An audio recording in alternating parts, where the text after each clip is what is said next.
बागमती प्रदेशमा 6 ऐन बनाउन 17.5 करोड स्वाहा, एउटा कानूनको लागत पाउने 3 करोड। बागमती प्रदेश सभाले गत आर्थिक वर्ष 2082-83 मा जम्मा 6 वटा ऐन पारित गर्न 17 करोड 62 लाख 90 हजार रुपैयाँ भन्दा बढी बजेट खर्च गरेको छ।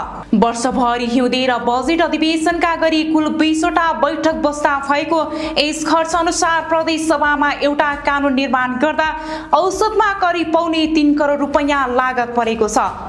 सचिवालयका प्रवक्ता प्रकाश सापागाईका अनुसार पारित भएका विधेयकहरूमा 3 वटा संशोधन, एउटा नयाँ मूल विधेयक, प्रदेश कृषि विकास र 2 वटा बजेट सम्बन्धी विधेयक छन् भने हाल 6 वटा विधेयक विचाराधीन अवस्थामा रहेका छन्। प्रदेश सभा सञ्चालन र कानून निर्माणका नाममा भएको यो ठूलो धनराशि ऐनको प्राविधिक काममा भन्दा पनि सांसदहरूको भत्ता, प्रशासनिक खर्च, सवारी साधन मर्मत, इन्धन र सेवा सुविधामै सकिएको छ। प्रदेश सभाका लागि विनियोजित 17 करोड 63 लाख मध्ये 19 करोड 83 लाख सिधै खर्च भएको छ भने सचिवालयका नै शीर्षकबाट थप 5.5 करोड रुपैयाँ खर्च जोडिएको छ।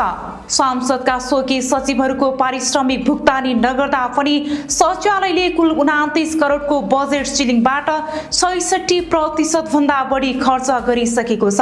कानून निर्माण सुस्त हुनुमा प्रदेशमा व्याप्त राजनीतिक अस्थिरता र आन्दोलन मुख्य कारक बनेका छन्।